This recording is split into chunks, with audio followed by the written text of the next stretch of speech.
राम हरे राम राम राम हरे हरे। नरसिंह आरती कर ले माता जी। नहीं माता जी, टाइम कम है, वो गुरु वंदना भी करना ठीक है चाहते ठीक है, ओके ओके माता हैं। जी। बहुत अच्छा, आपकी बेटियां हैं साथ में। हाँ जी। अरे बहुत बड़ी बेटी, जी। ये हरे छोटी बेटी। माता जी। हरे कृष्णा, बहुत सुंदर। हाँ, हरे कृष्ण माता जी, दंडवत प्रणाम। धन्यवाद। हरे कृष्णा। हाँ जी, बोलिए। कृष्णा, सभी को दंडवत प्रणाम। हरे श्रीला प्रभुपाद जी की जय। श्री श्री राधा गोविंदा देव की जय। श्री गुरु चरण पद्म केवल भक्ति सद्मा। श्री गुरु चरण पद्म केवल भक्ति सद्मा। बंदो मोय सावधान माते। बंदो मोय सावधान माते।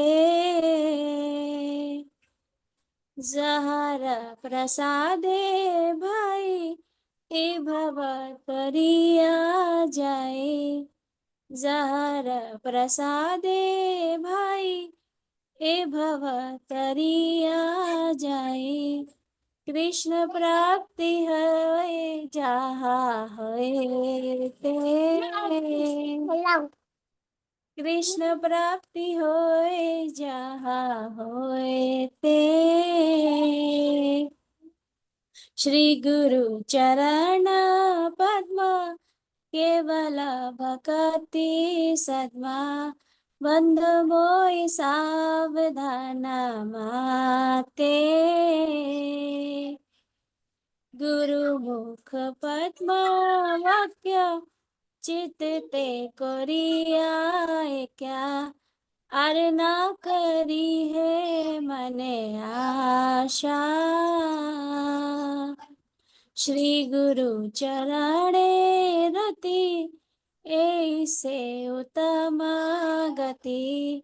जे प्रसाद पूरे सर्व आशा। श्री गुरु चरण पद्म केवल भक्ति सद्मा।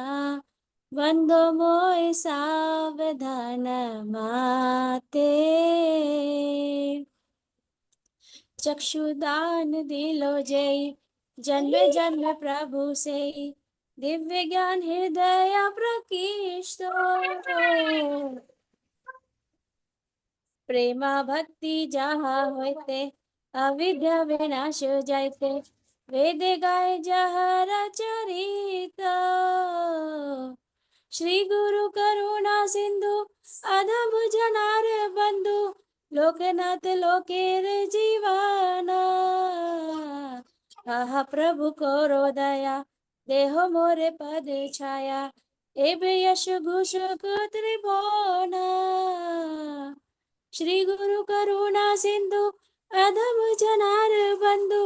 लोकेनाथ लोकेरा जीवाना। आह प्रभु को दया देह मोरे पद छाया। एबे यश घुसक त्रिभुवना। श्री गुरु चरण पद्म केवल भक्ति सद्मा। बंद मोय सावधान माते। जहर प्रसादे भाई ए भव तरिया जाए। कृष्ण प्राप्ति होए जहाँ होए ते। बोलो श्री श्री राधा गोविंद देव की जय। श्री गुरु महाराज की जय। श्री निताई गौर प्रेमानंदे हरि हरि बोल। हरे हरे, बहुत सुंदर।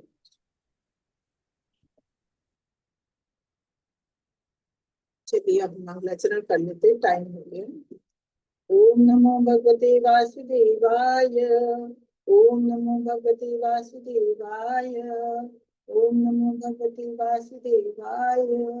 ओम ज्ञानतिमिरान्धस्य ज्ञानाञ्जन शलाकया चक्षुरुन्मिलितं येन तस्मै श्री गुरुवे नमः।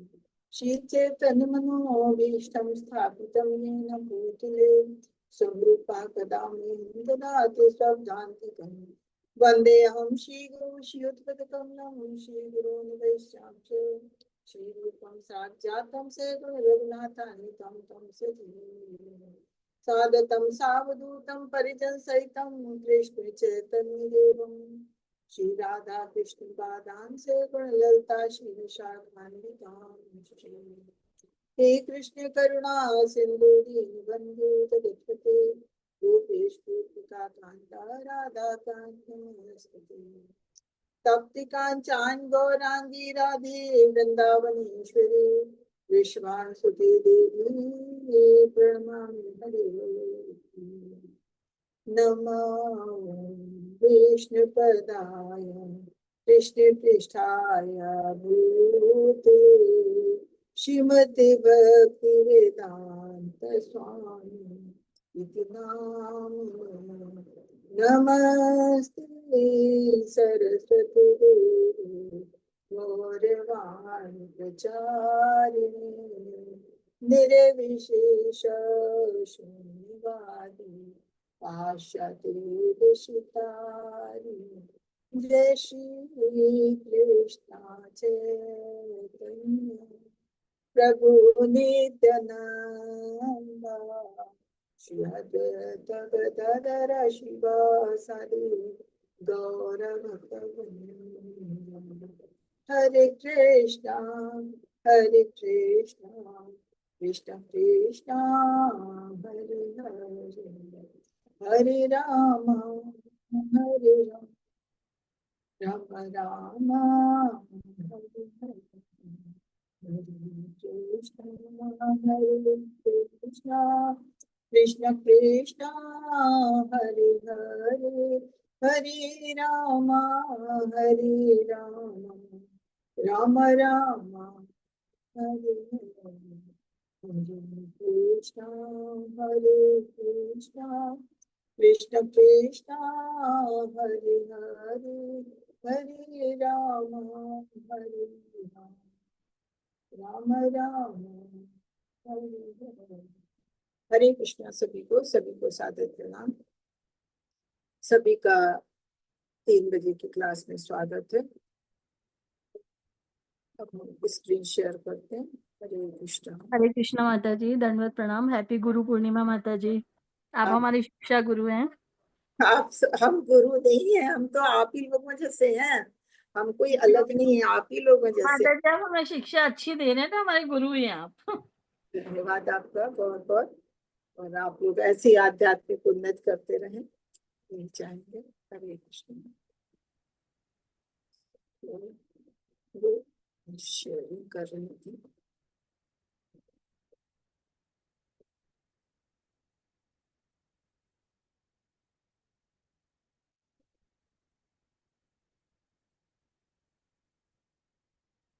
हमें बहुत अच्छा लगा कि आपने अपने बच्चों को भी ट्रेन किया है। सब बच्चे करते हैं साथ में कीर्तन, बहुत अच्छी बात है। घर का माहौल अच्छा बनता है। जी माता जी। तो स्क्रीन शेयर हो रहा है। जी माता जी। चलिए, और हमारी आवाज क्लियर है? जी माता जी। तो अभी तक हम लोगों ने क्या पढ़ा था? शुरू में 3 श्लोक हमने जाने भगवान के ईशोवास्य नियम के बारे में। फिर चौथे 5वें में हमने भगवान की शक्तियों के बारे में जाना। और छठे 7वें में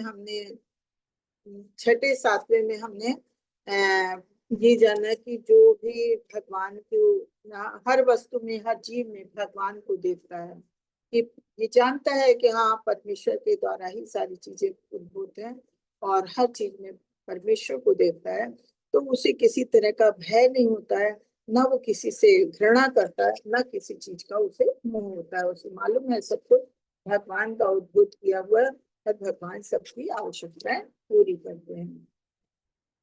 फिर उसके बाद हमने 8-9 में अज्ञान अज्ञान के बारे में जाना था। नहीं, 8वें में तो हमने जाना कि जब हमने इतना जाना भगवान के बारे में, तो भगवान है क्या, भगवान के स्वरूप को जानना भी जरूरी है। तो हमने उसको जाना। और 9-10 में हमने ज्ञान अज्ञान के बारे में जाना कि क्या ज्ञान है, क्या अज्ञान है, विद्या अविद्या और किसका क्या असर है। कि अज्ञान तो ये है कि जो कुछ भी नहीं आता है, कोई बात नहीं, पढ़े लिखे नहीं है, लेकिन जो बिल्कुल नहीं पढ़ा लिखा है वो फिर सही है, लेकिन अज्ञान वो भी अज्ञान है जिसको भौतिक ज्ञान है, लेकिन जिसमें भगवान की कृष्ण के का नाम नहीं है। जो ज्ञान वास्तव की में विद्या वही है जिसमें भगवान का उल्लेख है। जहाँ भगवान का उल्लेख नहीं है, भगवान के अलावा जो भी चीजें हैं, तो वो अज्ञान में गिनी जाती हैं। तो हमने ये जाना। और फिर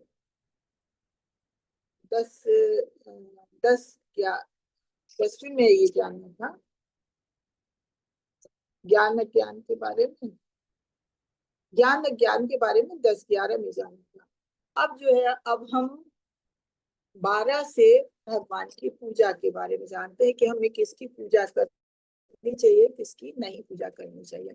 तो 12वें अध्याय में हमने जाना था कि जो लोग देवताओं की पूजा करते हैं वो अज्ञान के अंधकार में गिरते, मतलब वो अज्ञानी हैं एक तरह से, तो वो अंधकार में जाते हैं। जो भगवान की पूजा न करके देवताओं की पूजा करते हैं। और उनसे भी गए गुजरे वो हैं कि जो किसी की भी पूजा नहीं करते हैं, या निराकार को मानते हैं, कि भगवान को मानते ही नहीं, कहते हैं कि जो कुछ भी होता है वो प्रकृति के द्वारा स्वयं अपने आप होता है। तो वो उससे भी गए गुजरे हैं।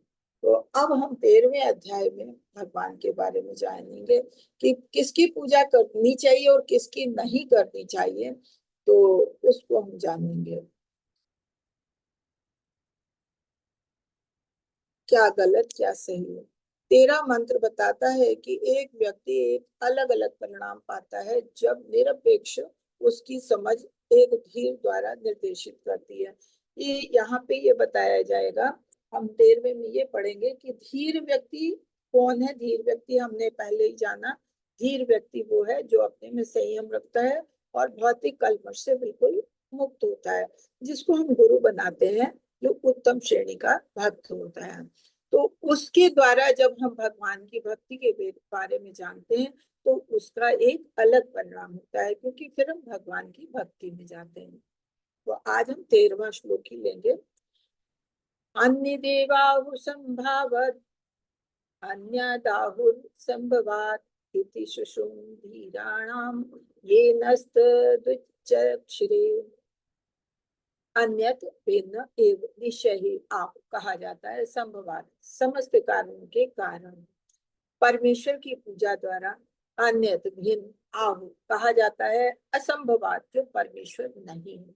संभवात क्या हुआ, समस्त कारणों के कारण परमेश्वर, और असंभवात जो परमेश्वर नहीं है, जो भगवान नहीं है, उसकी पूजा से। इति इस प्रकार शुश्रुम मैंने ये सुना है, धीराणाम धीर पुरुषों से, ये जो न हमको तत् उस वस्तु के बारे में विचक्षरे पूर्णतया बताया गया। अब ट्रांसलेशन पढ़ते हैं। कहा जाता है कि समस्त कारणों के कारण स्वरूप परमेश्वर की पूजा करने से एक तरह का फल मिलता है। 11वें अध्याय में हमने जाना था कि जैसे पहले 11वें में हमने जाना था कि ज्ञान और अज्ञान क्या है, कि ज्ञान के होने से क्या होता है, अज्ञान से होने से क्या होता है। ऐसी अब हम 13वें अध्याय में ये जान लेंगे कि अगर हम भगवान की पूजा करते हैं तो हमें उसका फल क्या मिलता है, और जो पूजा नहीं भगवान की करता है तो उसका फल क्या होता है। तो हमें ये अंतर जाना, जैसे पहले हमने अज्ञान के बारे में अंतर जाना, वैसे अब हम इस अंतर को भी जानेंगे। जब तक हम अच्छे बुरे का अंतर नहीं जानते तब तक हम अच्छाई को नहीं पकड़ सकते हैं। हमको सब अच्छा ही अच्छा दिखेगा तो हमें गलत दिखेगा ही नहीं, तो हमें कैसे पता चलेगा हम सही कर रहे हैं कि गलत। इसलिए हमें अच्छे और बुरे दोनों का जानना जरूरी है। तो अब यहाँ पे बताया जा रहा है, जो परमेश्वर की पूजा करते हैं उन्हें इस तरह का एक तरह का फल मिलता है। जो परम सत्य नहीं है उनकी पूजा करने से दूसरी तरह का फल मिलता है। ये सब उन धीर पुरुषों से सुना गया है जिन्होंने इसका स्पष्ट वर्णन किया है। जो हमारे पुराने आचार्य हैं, गुरुजन हैं, वो लोग ये चीज बताते हैं कि जो परम सत्य नहीं है, जो भगवान नहीं है, उनकी पूजा करने से हमें दूसरा फल मिलता है। और जो परम सत्य है, सब कारणों के कारण परमेश्वर भगवान है, उनकी पूजा करने का अलग फल मिलता है। तो अब हम इसको जानेंगे कि वो कैसे। संवाद, समस्त भगवान, सर्वोच्च भगवान की पूजा करके सभी कारणों के कारण। संवाद कौन है?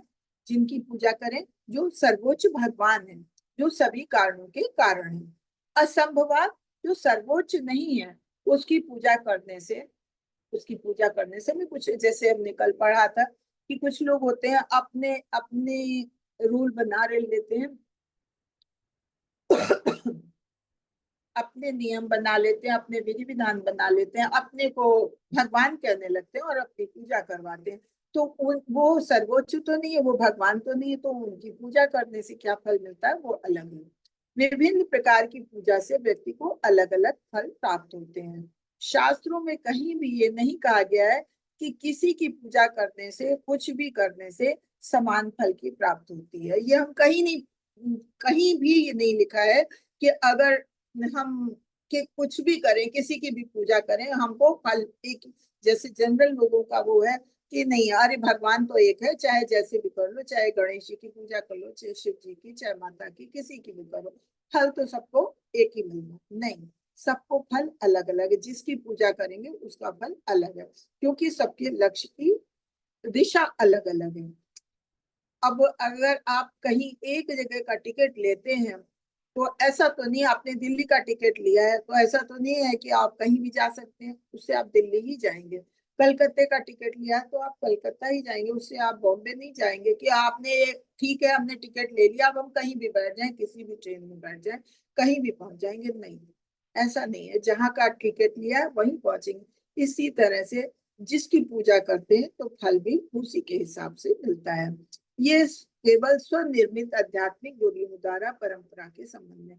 ये जो, जैसे कल हमने बताया था कि जो लोग कुछ अपने आप अपने को गुरु बना लेते हैं, अपने को अपने आप भगवान मानने लगते हैं, और वो इस तरह की बातें करते हैं कि नहीं, पूजा कहीं भी करो, किसी की भी पूजा करो, फल की प्राप्ति तो मिलनी होनी होनी। नहीं, सबका लक्ष्य अलग अलग होता है। तो जिसकी पूजा करेंगे उसी हिसाब से, जैसे हमने उसमें भगवत गीता के 9वें अध्याय में पढ़ा था, यान्ति देव वृता देवान, यानी कि देवता की पूजा करोगे तो देवताओं के लोक में जाओगे। पितरंती पितृवृत्ता, अगर पितरों की पूजा करोगे तो पितरों के धाम में जाओगे, पितृलोक में जाओगे। ऐसी भूतानी यान्ति भूतेजा, अगर बहुत लोग होते हैं भूत प्रेत की पूजा करते हैं तो वो भूतों के साथ रहते हैं। यान्ति मधा जिनो शिमाम, अगर भगवान की पूजा करो, भगवान कहते हैं कि अगर मेरी पूजा करोगे तो मेरे धाम को मेरे साथ जाओगे। तो इस तरह से ये हमने भगवत गीता के भी 9वें चैप्टर में पढ़ा है।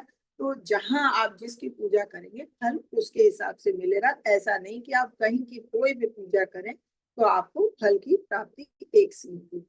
अब चैतन्य चरितमृत जो है वो ब्रह्मा जी के लिए ब्रह्मा जी के द्वारा लिखी गई है। चैतन्य महाप्रभु, सॉरी, ये ब्रह्म संहिता है, वो तो चैतन्य महाप्रभु के लिए लिखी गई है। ये उनकी गोस्वामी ने लिखा है चैतन्य महाप्रभु के लिए। तो इसमें क्या कहते हैं, तर्को प्रतिष्ठा श्रुतरो विभिन्ना नासा वृषीय मतम न भिन्नम धर्म से तत्वं निहितं गुहायां महाजनो येन गता सपंथा। श्री चैतन्य महाप्रभु ने आगे कहा, शुष्क तर्क से निर्णय का अभाव होता है, कि मतलब आपको अगर कुछ पता नहीं है और आप तर्क दे रहे हैं तो उससे सही निर्णय प्राप्त नहीं होता है। जिस महापुरुष का मत अन्यों से भिन्न नहीं होता उसे महान ऋषि नहीं माना जा सकता। कि जो महान पुरुष होते हैं उनकी सोच समझ, उनको ज्ञान होता है वेदों का और शास्त्रों का, अगर उनकी भी सोच जनरल लोगों की तरह होगी तो फिर उन्हें ऋषि नहीं माना जा सकता, वो महान ऋषि नहीं हो सकते। महान ऋषि वही होते हैं जिन्हें वेद शास्त्रों का ज्ञान होता है और उनकी सोच हम लोगों से भिन्न होती है। क्यों? क्योंकि वो भौतिक कल्मश से मुक्त होते हैं। तो जो यहाँ पे चैतन्य महाप्रभु कह रहे हैं कि जिन महापुरुषों का मत अन्य लोगों से भिन्न नहीं होता है, जनरल जैसे सब लोग हैं उन्हीं की तरह की बात करते हैं, तो उन्हें महान ऋषि नहीं माना जा सकता। केवल विभिन्न वेदों के अध्ययन से कोई सही मार्ग पर नहीं आ जाता है, जिससे धार्मिक सिद्धांतों को समझा जाता है। धार्मिक सिद्धांतों पर तो सत्य शुद्ध स्वरूप सिद्ध व्यक्ति के हृदय में छिपा रहता है। फलस्वरूप जैसा कि सारे शास्त्र पुष्टि करते, मनुष्य को महाजनों द्वारा बतलाए गए प्रगतिशील पथ पर ही चलना चाहिए। ये ऐसा नहीं है कि अगर खाली हमने वेदों की या धार्मिक ग्रंथ जो है पढ़ लिए और रट लिए हैं, उनका अध्ययन ऐसे ही कर लिया, उसके बारे में, उसके सिद्धांतों के बारे में हमने नहीं समझा है, उसके बारे में अगर हमें नहीं पता है, तो ये सारा अध्ययन हमारा बेकार है। और ये अध्ययन, ये सिद्धांत हम कैसे समझ सकते हैं? जो स्वरूप सिद्ध व्यक्ति हैं, जिन्होंने इसका गहनता से अध्ययन किया है और गुरु शिष्य परंपरा में रहे हैं, पुराने आचार्य लोग, जब तक हम उनसे नहीं समझते, क्योंकि उन्होंने इतना समझा है, पढ़ा है, पढ़ने के साथ साथ अपने गुरुजनों से सीखा है, तो उन्होंने आत्मसात किया हुआ। तो जब हम उनसे सीखते हैं, उनके हृदय में ये सारा शुद्ध ज्ञान, सारे सिद्धांत, जो धार्मिक सिद्धांत उनके हृदय में होते हैं, तो जब हम उनसे सीखते हैं तभी हम कुछ सीख पाते हैं। तो इसीलिए कह रहे हैं कि इसका मतलब यही है कि सारे शास्त्र भी यही पुष्टि करते हैं कि हमको अपने आप ऐसे खाली वेदों पढ़ लेने से, हम अध्ययन कर लेने से हमें सही मार्ग नहीं मिल सकता। हमको अगर सही मार्ग, अपने लक्ष्य पे पहुंचना है, तो उसके लिए हमें जो पुराने आचार्य महाजन लोग हैं, महात्मा लोग हैं, उनके बताए गए प्रगतिशील पर चलना होगा। जब वो जैसे बताएंगे, उनके कहे सिद्धांतों पे जब हम चलेंगे, तभी हम आध्यात्मिक उन्नति कर सकते हैं। हर सड़क रोम शहर की ओर नहीं जाती, ये बताया ना कि हर चीज एक ही दिशा को नहीं जाती। प्रामाणिक आध्यात्मिक गुरु ये नहीं कहते कि सभी पथों में से एक ही सर्वोच्च लक्ष्य की ओर जाता है। मतलब कोई भी जो प्रामाणिक आध्यात्मिक गुरु है, जो गुरु शिष्य परंपरा से आए हुए प्रामाणिक आध्यात्मिक गुरु हैं, वो कोई भी ये बात नहीं कहते हैं कि कुछ भी पढ़ो और किसी की भी पूजा करो, सबका लक्ष्य एक ही तरफ है। वो कोई नहीं कहता है।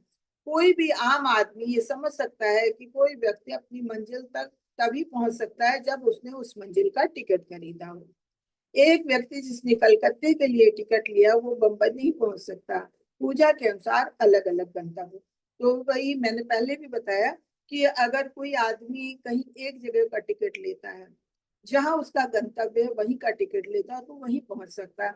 अब वो चाहे कि हमने टिकट ले लिया तो हम किसी भी ट्रेन में बैठ जाओ और हम कहीं भी जा सकते हैं, नहीं, ऐसा नहीं है।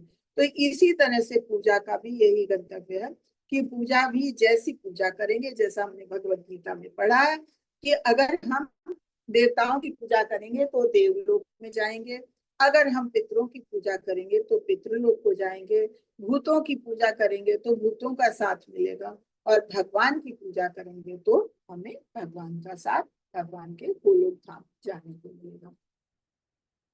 अधिकारियों से सुनवाई की प्रणाली। जब तक कोई आचार्य से नहीं सुनता, जो भौतिक संसार के परिवर्तनों से कभी विचलित नहीं होता, उसके पास दिव्य ज्ञान की कुंजी नहीं होती। प्रामाणिक आचार्य कभी भी ऐसा कुछ नहीं प्रस्तुत करते जिसका वैदिक साहित्य में उल्लेख नहीं है। अभी जैसे हमने ऊपर जाना कि हमें कुछ भी अगर सीखना है, कुछ जानना है, तो हमें पूर्व आचार्यों से जानना चाहिए, क्योंकि जो पुराने आचार्य हैं, गुरु शिष्य परंपरा से आए हैं, तो वो जो है सांसारिक परिवर्तनों से विचलित नहीं होते हैं, वो धैर्यवान होते हैं। उनमें इतना ज्ञान वो ले लेते हैं कि सांसारिक चीजों से, भौतिकवादी चीजों से का उनपे कोई असर नहीं होता। क्यों? क्योंकि उनके पास दिव्य ज्ञान की पूंजी होती है। तो अगर हम उनसे समझते हैं, तभी हम सही लक्ष्य को प्राप्त कर सकते हैं। और वो कभी भी इधर उधर का नहीं। जो गुरु शिष्य परंपरा में होते हैं तो जो शुरू से ज्ञान दिया गया है, जो वैदिक साहित्य में लिखा है, उसी को का उल्लेख करते हैं। वो अपने मन से कुछ भी जोड़ के नहीं बोलते हैं। तो इसलिए हमें हमेशा प्रामाणिक आचार्य से ही शिक्षा लेनी चाहिए। जैसे हम लोग ये शिक्षा ले रहे हैं तो किससे ले रहे हैं? हम लोग ये शिक्षा प्रभुपाद जी से ले रहे हैं। प्रभुपाद जी ने ऊपर अपने गुरुओं से ली है, ऐसे ही अब प्रभुपाद जी ने ये सारी पुस्तकें लिखी हैं, तो उनके हम उन्हीं के द्वारा शिक्षित हो रहे हैं। प्रभुपाद व्यवस्थित रूप से शास्त्र से भगवान के सर्वोच्च व्यक्तित्व को साबित करते हैं। वैदिक साहित्य कभी कारणों के कारण के रूप में नारायण कृष्ण की पुष्टि करता है। प्रभुपाद एक व्यवस्थित तरीके से वेद, उपनिषद, इतिहास, ब्रह्म संहिता से शुरू करते हैं, जो कि स्वयं का एक वर्ग है जिसे भगवान चैतन्य ने पाया था। भगवान चैतन्य भी 500 साल भगवान अवतरित हुए थे इस धरा पे कलयुग में। तो कह रहे हैं कि उन्होंने ये वर्ग पाया था, इसलिए जो प्रभुपाद जी हैं, प्रभुपाद जी भी इसी की पुष्टि करते हैं। और कि सारे साहित्य जो है, वेद, उपनिषद, इतिहास, ब्रह्म संहिता वगैरह, इन्हीं के द्वारा भगवान को जाना जा सकता है। तो प्रभुपाद जी भी इसी बात को कहते हैं कि इन्हीं शास्त्रों से अपना ज्ञान शुरू करना चाहिए। और वो भी ऐसा नहीं है कि अपने मन से, हमें प्रामाणिक गुरुओं के द्वारा ही ये ज्ञान लेना है। जड़ को पानी देना सादृश्य। अगर हम भक्ति सेवा के मार्ग पर चलते हैं तो कृष्ण हृदय में मदद करते हैं। जैसे हमने बताया था कि हर एक के हृदय में दो रूप हैं, आत्मा और परमात्मा। भगवान परमात्मा के अंश रूप में हमारे हृदय में होते हैं।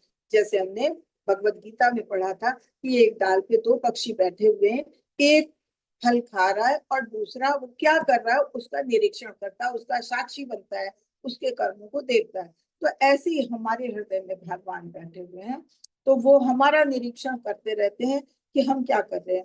हमको आत्मा को थोड़ी, जब इस भौतिक जगत में आता है, आत्मा आती है, शरीर धारण करता है, तो उसको थोड़ी स्वतंत्रता देते हैं भगवान कि तुम्हारा किधर इंटरेस्ट है। क्यों? भौतिक सृष्टि भी तो भगवान के द्वारा रचाई गई है। तो भगवान कहते हैं तुम्हारा किधर इंटरेस्ट है, जिधर इंटरेस्ट है तो उधर ही मदद करते हैं। तो वही यहाँ पे बताया है कि जब हम भक्ति सेवा के मार्ग पर चलते हैं तो कृष्ण हृदय में हमारी मदद करते हैं। भगवान हमारे हृदय में बैठे हुए तो हमारी उस मार्ग पे मदद करते हैं। जब हम भौतिक चीजों के प्रति आगे भागते हैं तो कहते हैं ठीक है, तो तुम इसी में लिप्त रहो, तुम जन्नत के चक्कर में पड़े रहो और ये भौतिक भोग भोगते रहो। तो फिर वो उधर मदद करते हैं। यदि आप वास्तव में मानवता के लिए कुछ ऐसा कार्य करना चाहते हैं जो वास्तव में काम करे, तो आपको कृष्ण की पूजा करनी चाहिए। अब यही कह रहे हैं कि अगर वास्तव में आप मानवता के लिए कुछ करना चाहते हैं तो आपको भगवान की पूजा करनी चाहिए और भगवान का ही प्रचार करना चाहिए, ताकि सभी शुद्ध हो। खाली आपका ही भला ना हो, सबका। जो महात्मा जन होते हैं, जो वास्तव में शुद्ध भक्त होते हैं, वो अपने साथ साथ दूसरों का भी भला चाहते हैं। तो आप कृष्ण की पूजा करें और दूसरों को भी प्रेरित करें। जड़ को सींचने का सादृश्य देवताओं और मानवता की पूजा के लिए आध्यात्मिक नेताओं के झूठे प्रयास जड़ के बजाय पत्तियों को सींचने के समान है। पोषण के अभाव में सब कुछ सूख जाता है। मानवता की वास्तविक सेवा तब होती है जब कोई समर्पण और पूजा सिखाता है सर्वोच्च भगवान। अब यहाँ पे कह रहे हैं कि अगर जड़ को सींचा जाता है, किसी वृक्ष की जड़ को सींचा जाता है, तो उसके पत्तियां, डालें, फूल, सभी में पानी पहुंचता है, सभी का पोषण होता है। जबकि जो आजकल के झूठे नेता लोग हैं वो इस तरह की बातें नहीं करते हैं। वो तो कहते हैं कि नहीं, जहाँ पे जैसी जरूरत है उसका पोषण करें। नहीं लेकिन क्या आप पत्तियों में या उनकी डालों में पानी डालेंगे तो पेड़ सूखेगा नहीं? पेड़ों को सबको पानी मिलेगा नहीं। वो खाली ऊपर से पानी लगेगा, पानी बह जाएगा, उनको अंदर से पानी नहीं मिलेगा। इसी तरह से कहते हैं जड़ के साधन से सींचने का, कि सारे देवता जो बने देवता हैं वो भगवान के द्वारा बनाए हैं, उद्भूत है। देवता भी जीव हैं, हम हमारे आपके लोगों के बीच के देवता भी जीव हैं, बस उनके कार्य उनके कर्म हमसे अधिक अच्छे थे। उन्होंने भगवान की पूजा की है, भगवान की सेवा की है और पुण्य कर्म किए हैं, जिसके फल से वो देवता बने हैं। और देवता क्या है? भगवान ने अलग अलग कार्यों के लिए नियंत्रित किए हुए, नियुक्त किए हुए वो देवता हैं। तो देवता भी है जीव ही। तो अगर हमने भगवत गीता की 11वें अध्याय में पढ़ा था कि सारे जितना भी सृष्टि है, जितने देवता हैं मानव हैं, सब भगवान के शरीर में है। तो जब हम भगवान की पूजा करते हैं तो सब देवताओं को स्वयं ही फल मिल जाता है और वो तृप्त हो जाते हैं। तो इसलिए मानव मानव को पूजा किसकी करनी चाहिए? भगवान की पूजा करनी चाहिए। जिस तरह से जड़ पेड़ की जड़ को सींचते हैं तो उसके पत्तियों वगैरह को सभी को पोषण मिल जाता है। हरे कृष्णा। तो ये हमको सिखाता है कि हमें पूरी तरह से भगवान के आगे समर्पण करना चाहिए, उन्हीं की पूजा करनी चाहिए। अब ये श्रीमद् भागवतम का भी श्लोक यही बताता है। यथा तरोर्मूल निषेचनेन तृप्यन्ति तत्स्कन्धभुजोपशाखाः प्राक् प्राणोपहाराश्च यथेन्द्रियाणां तथैव तेज्य। जिस प्रकार वृक्ष की जड़ में जल डालने से तना, डालियां, टहनियां और अन्य सभी कुछ सक्रिय हो जाता है और पेट को भोजन देने से शरीर की इंद्रियां और अंग सक्रिय हो जाते हैं, वैसे ही भक्ति सेवा के माध्यम से भगवान के परम व्यक्तित्व की पूजा करने से स्वतः ही देवता संतुष्ट हो जाते हैं, जो उस सर्वोच्च व्यक्तित्व के अंग हैं। बताया सारे देवता जो है भगवान के शरीर के ही अंग है। तो जिस तरह से पेड़ की जड़ में अगर आप पानी डालते हैं, सींचते हैं, तो तना, डालियां, पत्तियां सब अपने आप सक्रिय हो जाते हैं, सबको पोषण मिल जाता है।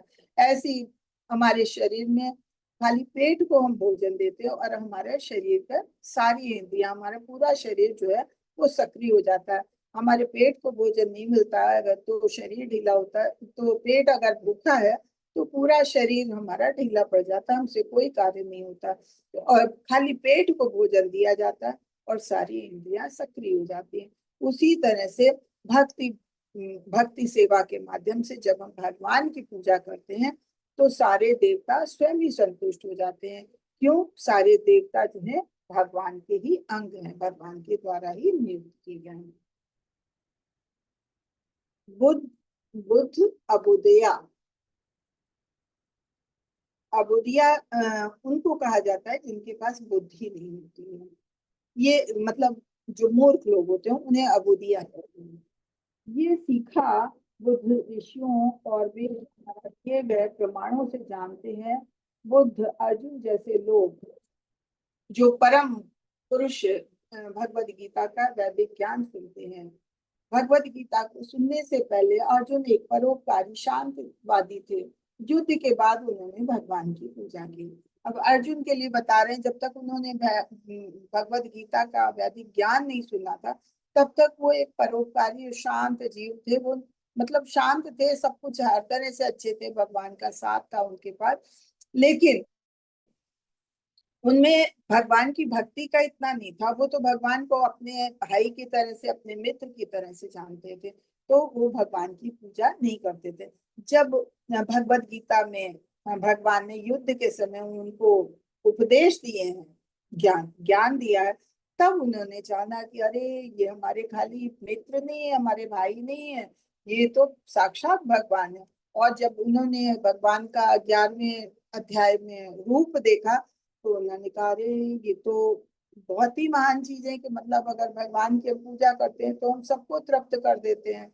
तो तब उन्होंने भगवान की पूजा करनी शुरू की युद्ध के बाद से।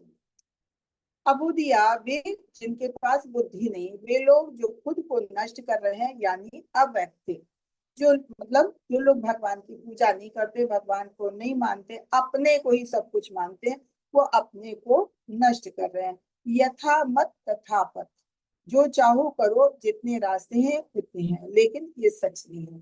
कि कहने का मतलब ये अब जैसी चाह है, ये भगवान स्वयं कहते हैं, जैसी तुम्हारी चाह है वैसे राह, जैसी चाह वैसी राह, जैसा मत वैसा पथ।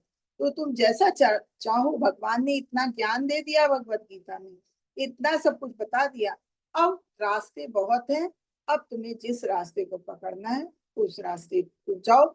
लेकिन सच यही है कि जो लोग देवताओं की पूजा करते हैं वो देवलोक को जाते हैं, जो पितरों की पूजा करते हैं पितृलोक को जाते हैं, जो भूतों की पूजा करते हैं भूतों के साथ रहते हैं, और जो भगवान की पूजा करते हैं वो भगवत धाम को जाते हैं। तो आज हमारा चैप्टर में यहाँ पे पीपीटी पूरी हुई। अब हम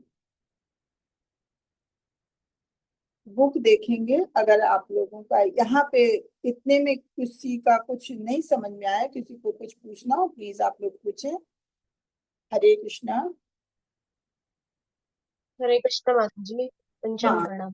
पंचांग। माता जी, फिर ये इतने सारे व्यासदेव ने तो लिखे हैं, शास्त्र वगैरह, 17 पूरे 18 है, लेकिन 17 शास्त्र, 18 पुराण, 6 शास्त्र, ऐसे पूरे लिखे हुए हैं। फिर ये और इनकी स्तुतियां वगैरह, तो ये किस लिए, जब यही सिद्धांत था कि भगवान को ही पूजा करना है हमें, नहीं तो तो फिर सारे सारे लिखे तो है ही हैं, सारे बहुत सारे शास्त्र हैं, शास्त्रों का ज्ञान है, शास्त्रों में सबका मत दिया है, लेकिन शास्त्रों में सबका निचोड़ कहते हैं, सबका परिपक्व फल आपका जो है वो श्रीमद् भागवतम है।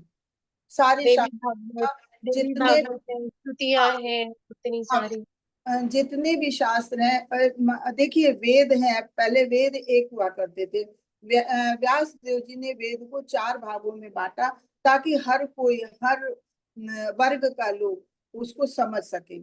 तो वेदों में आपके कर्मकांड सारे लिखे हैं कि किस देवता की पूजा करने से क्या होता है क्या नहीं होता है, और पहले कर्मकांड किए भी जाते थे।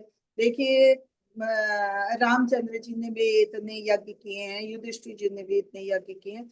जो पुराने भगवान ऋषि मुनि होते थे वो सारे बड़े बड़े यज्ञ किया करते थे, सब यज्ञ करते थे। तो जो हमारे वेदों में लिखे हैं वो पूरा कर्मकांड है, किस देवता के लिए क्या करना चाहिए, किस देवता से किस चीज की प्राप्ति के लिए आपको क्या करना चाहिए, वो सब उसमें लिखा हुआ है। तो लोग उस हिसाब से करते थे। लेकिन आज कलयुग के समय में है, कलयुग के समय में ना तो आपको कोई ऐसा ब्राह्मण, ऐसा ज्ञानी, ऐसा पंडित मिलेगा जो सही शास्त्रों का ज्ञान रखता हो, या सही मंत्रों का, सही वेदों का उच्चारण जो है, जैसे हम लोग ये मंत्र पढ़ते हैं इस तरह से नहीं होता। वेदों का उच्चारण जो है उसकी ध्वनि अलग होती है, वेदों का उच्चारण हमेशा ओम से शुरू होता है, उसका उच्चारण की ध्वनि अलग होती है, लय अलग होती है। तो आज के कोई भी पंडित को, किसी को, ब्राह्मण को इतना ज्ञान नहीं है कि किस कर्म के लिए, क्या, किस कर्म कांड के लिए, किस कार्य के लिए कौन सी पूजा करानी चाहिए, और उसके लिए कैसे मंत्र पढ़ना है, वो सही मंत्रों का उच्चारण तक नहीं कर पाते हैं। तो फिर आपको, आपके यज्ञ, और एक एक यज्ञ कराने में, एक एक पूजा पाठ कराने में अच्छा पैसा लगता है, अच्छा सामग्री लगती है, उतना ना किसी के। एक एक यज्ञ पहले देखिए 1000 वर्ष तक, 100 वर्ष तक यज्ञ चलते थे। आज के पास, आज तो किसी के पास इतना भी टाइम नहीं है कोई कोई एक दिन, पूरा दिन यज्ञ में बैठ सके। जो भी पूजा कराते हैं 1 घंटा हुआ बस, वो पंडित जी जल्दी जल्दी खत्म करो भाई, किसी के पास टाइम नहीं होता है कि नहीं। तो जी इसलिए बताया गया इसलिए ये चीज बताई गई है कि कलयुग में सबसे आसान तरीका जो है, सारे देवता तो भगवान के ही अंदर है, और भगवान के द्वारा ही नियुक्त है, ये तो हमारे उसमें लिखा ही है शास्त्रों में। तो क्यों ना हम खाली भगवान की पूजा करें। और आज के कलयुग के समय में भगवान चैतन्य महाप्रभु ने हम लोगों को इसीलिए आसान तरीका बता दिया कि हम कोई यज्ञ, कोई पूजा इतना नहीं कर सकते। तो सबसे अच्छा यज्ञ यही है कि भगवान के नाम का संकीर्तन करें। तो भगवान अगर हमें तुष्ट हो जाएंगे तो सारे देवता तो भगवान के ही बनाए हुए हैं और भगवान के ही अंग है, तो वो स्वयं तुष्ट हो जाएंगे। घर का अगर मुखिया खुश है तो वो तो फिर सारे लोगों को प्रसन्न कर ही देगा। इसलिए बताया गया। ऐसा नहीं, पहले तो होते ही थे। पहले देखिए जो यज्ञ होते थे उसमें गो यज्ञ होता था, अश्व यज्ञ होता था, तो इसके सब जानवरों की बलि दी जाती थी। लेकिन बलि दी जाती थी उसके लिए वैसे मंत्र पढ़े जाते थे कि वैसे वैसे आचार्य इतने इतने पंडित होते थे, वो बैठ के मंत्रोच्चारण करते थे कि जो बूढ़े या बीमार जानवर हैं उनकी बलि दी जाती थी और उनकी को तुरंत मुक्ति मिलती थी, तुरंत उन्हें मानव योनि मिलती थी। आज के समय में कौन ऐसा पंडित है किसको इतना ज्ञान है कि अगर किसी की बलि दे और उसको तुरंत मानव योनि मिल जाए? नहीं मिलेगी, किसी को मुक्ति नहीं मिल सकती, उन्हें ज्ञान ही नहीं है। आज लोग बलि अगर देते भी हैं तो पता चला अच्छा खासा नया बकरा है तो उसकी बलि दे दी। अरे नया बच्चा है अभी, उसकी जीने का पूरा समय था, लेकिन आपने उसकी बलि चढ़ा दी। आप उसको जीवन नहीं दे सकते लेकिन आप बलि दे सकते हो, तो ये गलत है, ये गलत है। इसलिए आजकल इन सब चीजों को मना किया गया है और कहा है कि सबसे बढ़िया है कि आप भगवान की पूजा करें, भगवान की तुष्टि करें। और भगवान कुछ नहीं मांगते, भगवान बलि नहीं मांगते, भगवान तो कहते हैं पत्रम पुष्पम फलम तोयम, क्या आप हमें पत्र पुष्प तुलसी का पत्ता दे दो, खाली फूल फूल दे दो, कोई छोटा सा फल अर्पित कर दो, जल चढ़ा दो, उसी में अगर आप अपने भाव से इतना भी कर देते तो भगवान प्रसन्न हो जाते हैं, इसलिए कहा गया है। माता जी ये भी सुना है कि बलि देने के बाद में फिर से जीवित भी करते थे शायद।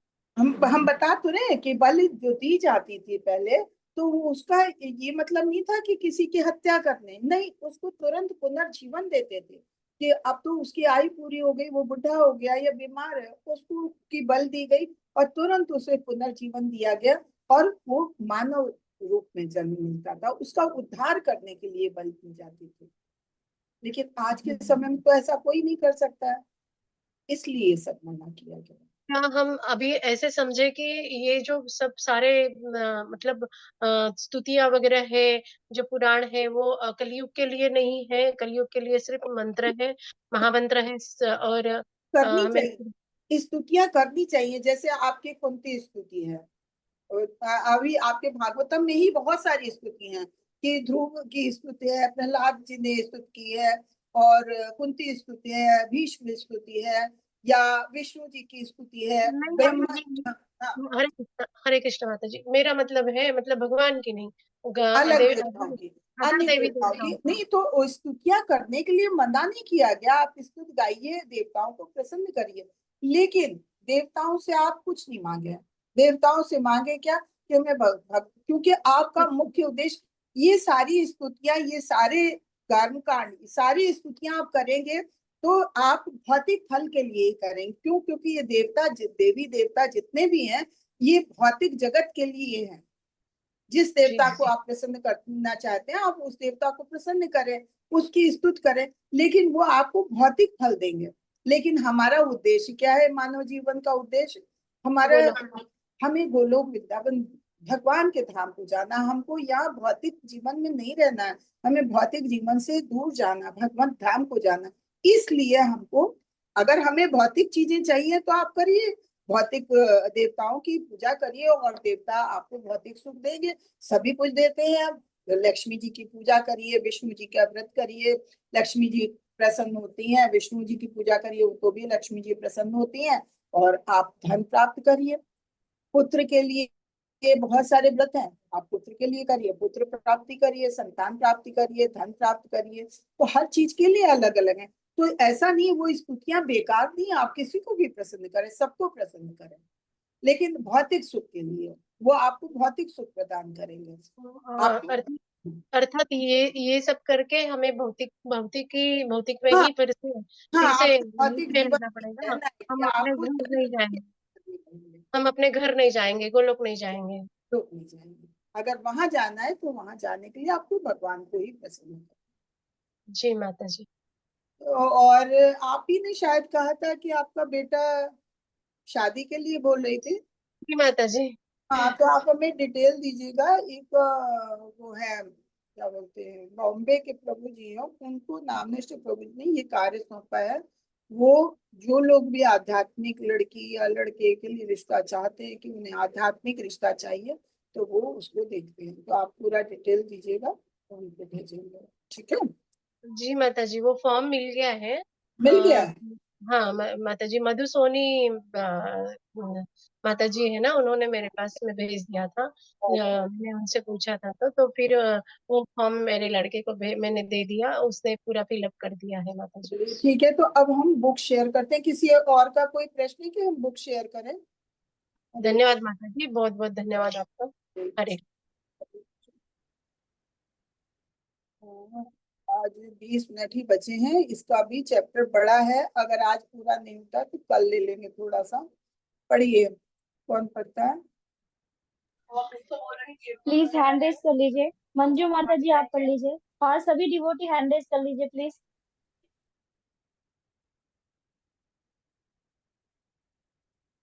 हाँ, हरे कृष्णा मंजू माता माता जी, जी करी दंडवत माता। प्रणाम।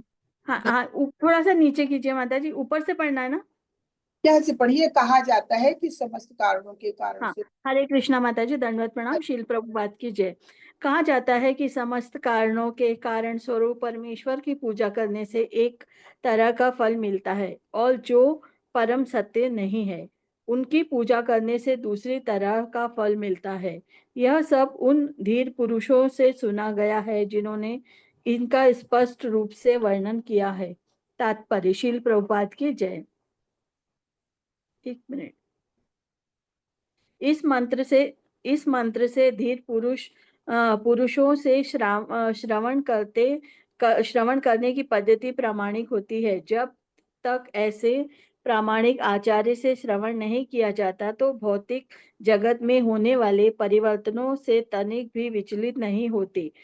तब तक दिव्य ज्ञान की असली पूंजी प्राप्त नहीं हो पाती। जिस भी प्रामाणिक गुरु ने अपने धीर आचार्य से श्रुति मंत्रों या वैदिक ज्ञान को सुना है, वह कभी भी कोई ऐसी बात प्रस्तुत नहीं करता जो वैदिक ग्रंथों में उल्लेखित ना हो। भगवत गीता 9.25 में स्पष्ट कहा गया है कि जो पितरों की पूजा करते हैं वे पितृलोक को प्राप्त होते हैं। वे निपट भौतिकतावादी जो यहीं बने रहने की योजना बनाते हैं, इसी लोक में रहते हैं, और भगवत भक्त जो समस्त कारणों के कारण परम भगवान कृष्ण के अतिरिक्त किसी और की पूजा नहीं करते, आध्यात्मिक आकाश में भगवान के धाम पहुंचते हैं। श्री ईशोपनिषद में यह पुष्टि भी की गई है कि विभिन्न प्रकार की पूजा से भिन्न प्रकार के फल प्राप्त होते हैं। यदि हम परमेश्वर की पूजा करते हैं तो हम अवश्य ही उनका सनातन धाम में उनके पास पहुंचेंगे, और यदि हम सूर्यदेव अथवा चंद्रदेव जैसे देवताओं की पूजा करते हैं तो हमें निसंदेह उनके लोकों में पहुंच जाएंगे। किंतु यदि हम अपने योजनाओं, आयोगों तथा अपनी अपनी काम चलाऊ राजनीतिक जोड़ तोड़ से इसी मोहनहुस ग्रह में बने रहना चाहते हैं तो निश्चित रूप से हम वहाँ वहाँ भी कर सकते हैं। हरे कृष्ण, प्रामाणिक। हरे कृष्ण हरे माता जी। कृष्ण। हाँ, तो देखिए ये चीज अभी हमने बताई थी। पहले तो ये कि जो भगवान की पूजा करता है उसे अलग फल मिलता है, जो भगवान की परम सत्य की पूजा नहीं करता उसे दूसरा फल मिलता है। ये हमने पहले भी बताया, और ये हम नहीं कह रहे हैं, ये पुराने आचार्यों ने, धीर पुरुषों ने बताया, जिन्होंने इसका स्पष्ट वर्णन किया है। खाली हम लोगों के कहा कही हुई बात नहीं है। और फिर इन पुरुषों से, जो हमारे पुराने आचार्य हैं, वो लोग श्रवण की पद्धति के द्वारा ये सब जानते थे, और उन्होंने प्रमाणित किया है कि ये सारा कुछ जो है, ये ऐसे लोग जो ये सारा कहते हैं, जिन्होंने प्रमाणित किया है, जो बोलते हैं, ये जिनको हम प्रामाणिक आचार्य कह रहे हैं, तो वो खाली ऐसे नहीं है, वो किसी भौतिक चीज से विचलित नहीं होते। वो पूरी तरह से भौतिक कल्मश से मुक्त है। वो दिव्य दिव्य लोग हैं। उन्होंने पूरी तरह से सारे गुणों से ऊपर उठ गए, तब उन्होंने इतना ज्ञान प्राप्त किया।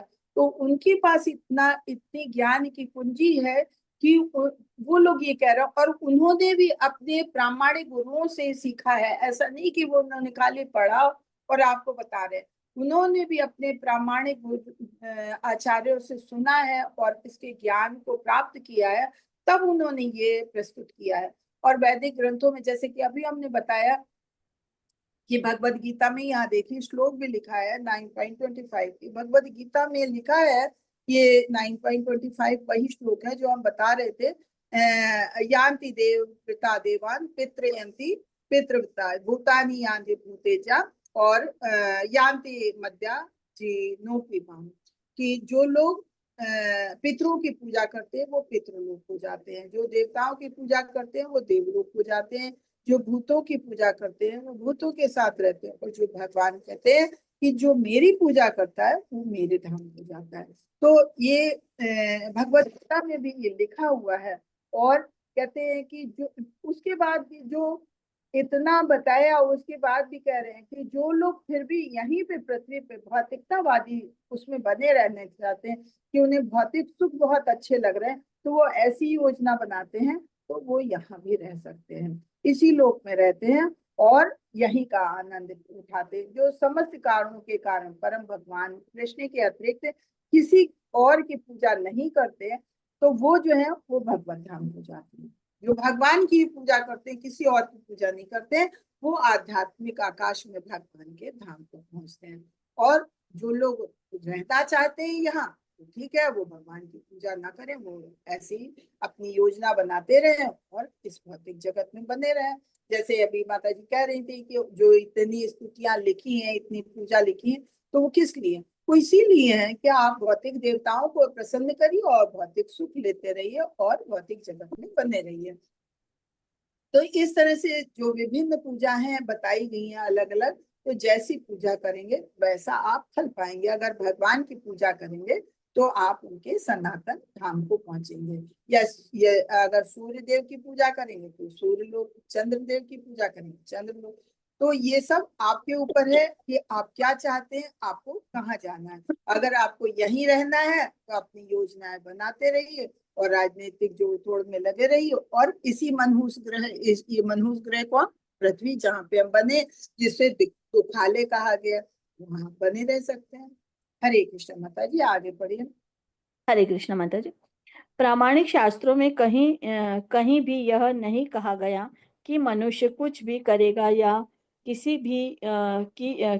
की भी पूजा करने अंतोगत्वा एक ही लक्ष्य पर पहुंचेगा। ऐसे मूर्खतापूर्ण सिद्धांत स्वतः निर्मित गुरुओं द्वारा प्रस्तुत किए जाते हैं, जिनका परम पर, परमरा परंपरा परंपरा की प्रामाणिक पद्धति से कोई संबंध नहीं होता। कोई भी प्रामाणिक गुरु यह नहीं कह सकता कि सारे मार्ग एक ही लक्ष्य को जाते हैं, और कोई भी मनुष्य इस लक्ष्य को अपनी विधि से की गई देवताओं या परमेश्वर की पूजा या किसी की भी पूजा से प्राप्त कर सकता है। किसी भी सामान्य व्यक्ति के लिए यह समझना आसान है कि मनुष्य अपने गंतव्य की तक तभी पहुंच सकता है जब उसे गंतव्य का टिकट खरीदा हो। जिस व्यक्ति ने कलकत्ता का टिकट खरीदा है वह कलकत्ता पहुंच सकता है, मुंबई नहीं। फिर भी तथाकथित गुरु कहते हैं कि कोई भी पथ तथा सारे मार्ग किसी को परम गंतव्य तक ले जा सकते हैं। ऐसे सांसारिक तथा समझौतावादी प्रस्ताव अनेक मूर्ख प्राणियों को आकर्षित करते हैं, जो उनके द्वारा निर्मित आध्यात्मिक साक्षात्कार की विधियों से गर्वित हो उठते हैं, लेकिन वैदिक आदेश उनका समर्थन नहीं करते। जब तक कोई प्रामाणिक गुरु से ज्ञान प्राप्त ना करे, जो गुरु शिष्य परंपरा द्वारा मान्य श्रेणी में हो, तब तक उसे असली वस्तु यथारूप में प्राप्त नहीं हो सकती। कृष्ण भगवद गीता 4.2 में अर्जुन से कहते हैं, एवं परंपरा प्राप्त मिम राजस्यो विंदु न कलेन महता योगी नष्ट परम परंतप तन्य। परंतप। यह परम विज्ञान इस प्रकार गुरु शिष्य परंपरा से प्राप्त हुआ था तथा राजर्षियों ने इसे इसी प्रकार से समझा।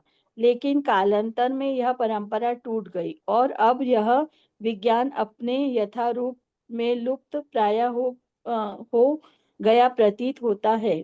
श्री ईश्वर। हरे कृष्ण माता। तो यहाँ पे ये बताया है कि अभी तक तो बताया है कि जैसा भी आप करेंगे। अच्छा, यहाँ जो लोग रहते हैं प्रामाणिक शास्त्र, हाँ, प्रामाणिक शास्त्रों में ये कहीं भी किसी शास्त्र में नहीं ये लिखा है कि आप किसी की भी पूजा करें, आप कुछ भी करें, आप अंततः एक ही लक्ष्य पे पहुंचेंगे। ऐसा ये जो अपने को देवता बना लिया, अपने को भगवान बना लिया, जो मूर्खतापूर्ण सिद्धांत है, ये अपने को गुरु मान के अपनी पूजा करवाते हैं, उन्हें ज्ञान नहीं, उन्हें वैदिक ज्ञान नहीं, वो लोग ऐसी बातें करते हैं कि अरे कोई भी देवता किसी की भी पूजा करो, लक्ष्य तो एक ही है, भगवान के पास जाना, तो भगवान के पास पहुंच जाएंगे। कैसे भगवान के पास पहुंच जाएंगे? जब भगवान का ध्यान करेंगे तब तो भगवान के पास जाएंगे। तो इसके लिए उन्होंने ये बात कहीं भी ये लिखा नहीं है कि आप किसी भी देवता की पूजा करो आप भगवत धाम को जाओगे, नहीं, ये जिसकी पूजा करोगे आप वही जाओगे, जैसा कि भगवत गीता में भी लिखा है।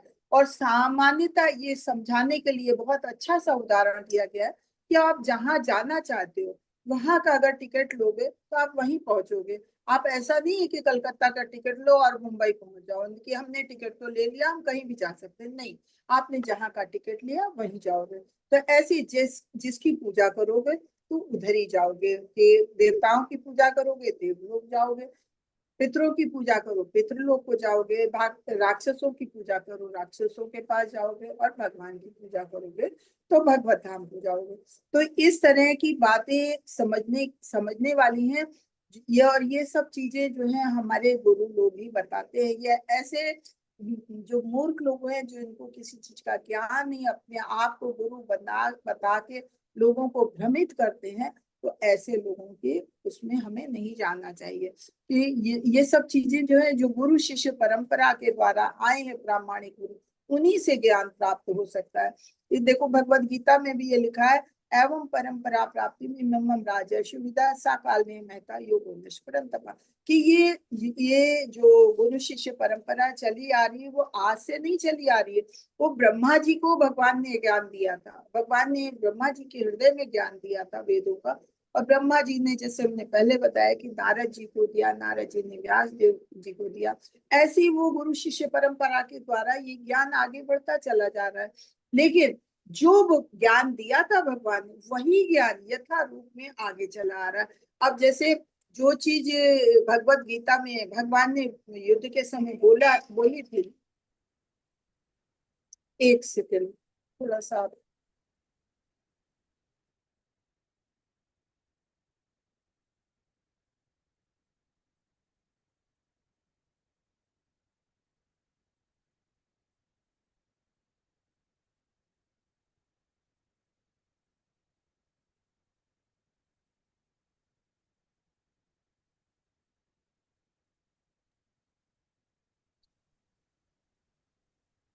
हाँ, तो कह रहे ये गुरु शिष्य परंपरा से चला आ रहा था, लेकिन बीच में ये कुछ गुरु शिष्य परंपरा टूट गई, तो लगता है कि ऐसा ये ज्ञान लुप्त हो रहा है। लेकिन नहीं, फिर से उन्होंने आचार्यों ने उसी ज्ञान को पकड़ा और आगे बढ़ा रहे हैं।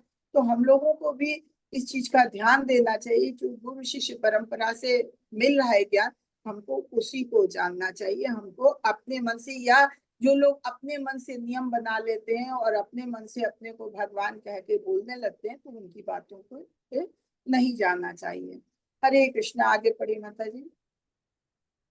जब भगवान श्री कृष्ण इस पृथ्वी पर उपस्थित थे तो भक्ति योग के सिद्धांत, जिनकी परिभाषा भगवत गीता में दी गई है, विरूपित हो चुके हैं। अतः भगवान को अर्जुन से प्रारंभ करके यह परंपरा पुनः स्थापित करनी पड़ी। जो भगवान का अत्यंत विश्वास पात्र मित्र तथा भक्त था, भगवान ने अर्जुन को स्पष्ट कह दिया था, भगवत गीता 4.3,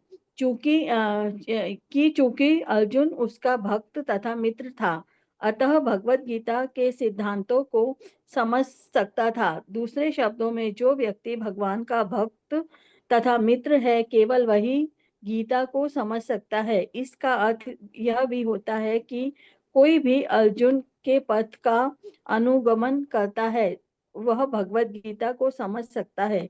वर्तमान समय में इस भव्य संवाद में अनेक व्याख्याकार तथा अनुवादक हैं, जो भगवान कृष्ण अथवा अर्जुन की तनिक भी परवाह नहीं करते। ऐसे व्याख्याकार भगवत गीता के श्लोकों की व्याख्या अपने खुद के ढंग से करते हैं और भगवत गीता के नाम नाम पर सभी प्रकार के कूड़े करकट की परिकल्पना सिद्ध करते हैं। ऐसे व्याख्याकार ना तो श्री कृष्ण पर में विश्वास करते हैं, ना ही उनके सनातन धाम में। तो फिर वे भगवत गीता की व्याख्या किस तरह कर सकते हैं? कृष्ण स्पष्ट कहते हैं कि जिन लोगों की बुद्धि मारी गई है, वे ही तुच्छ फलों के लिए देवताओं की पूजा करते हैं।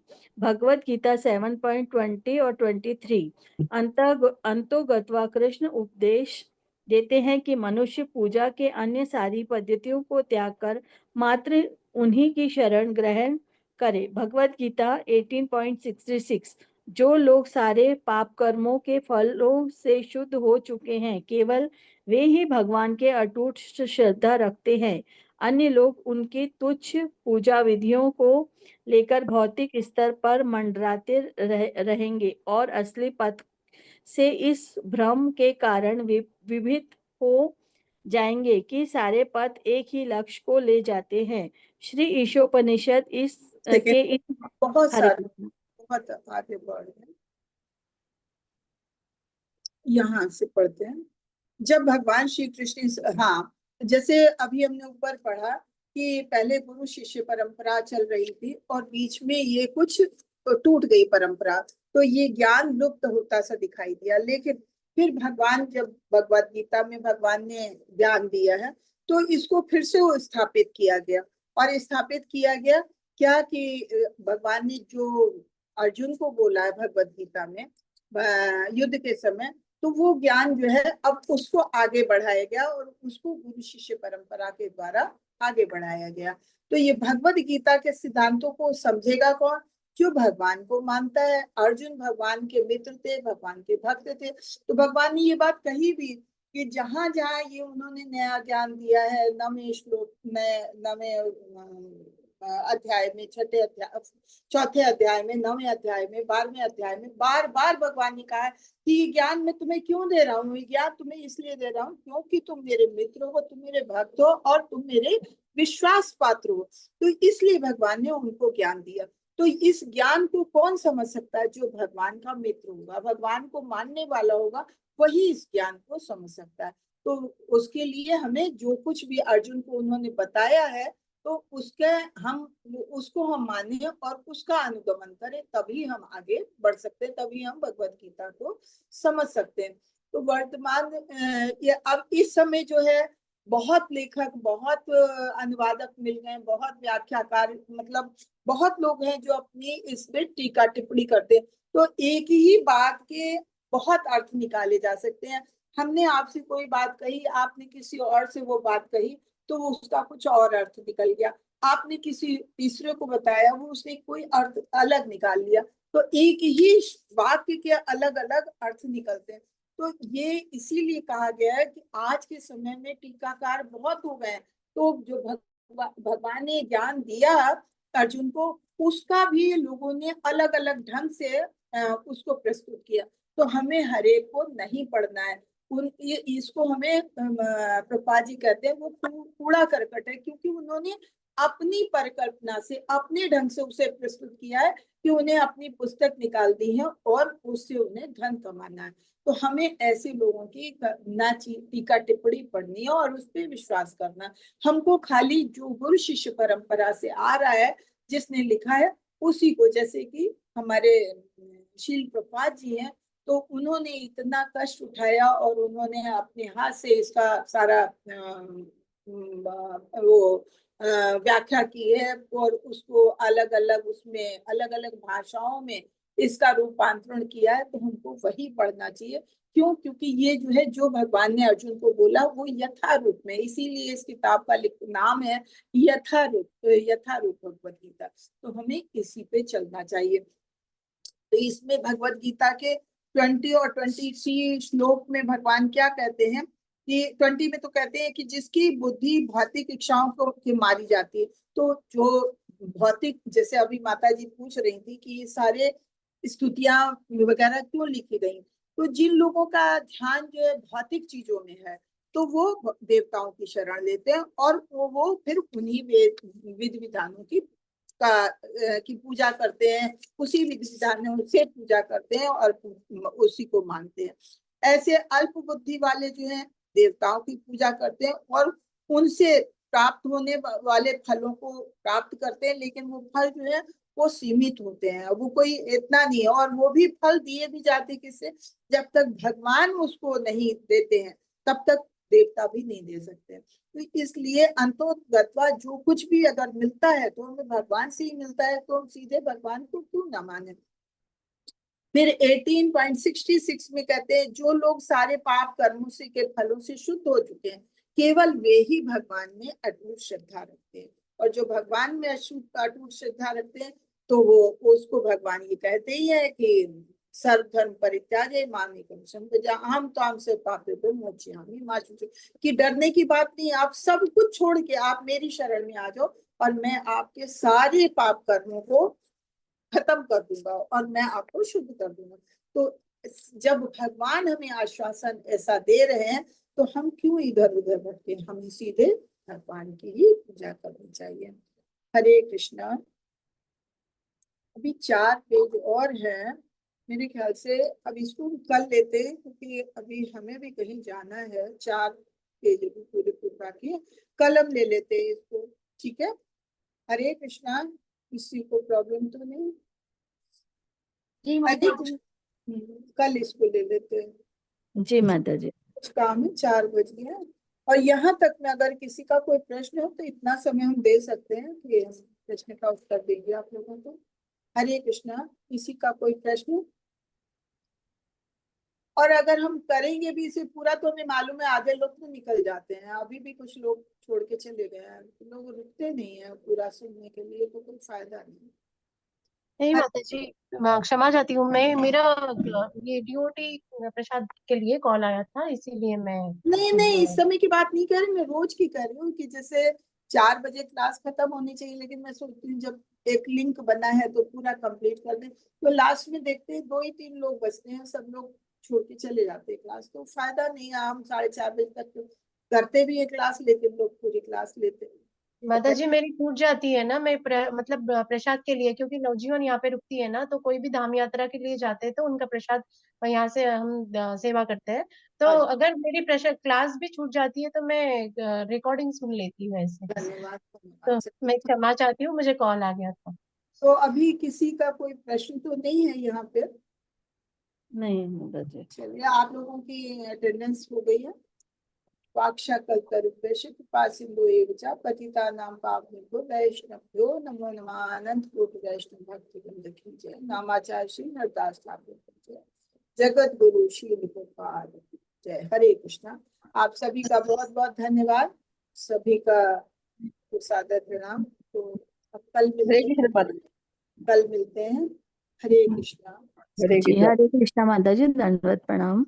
हरे कृष्ण माता जी।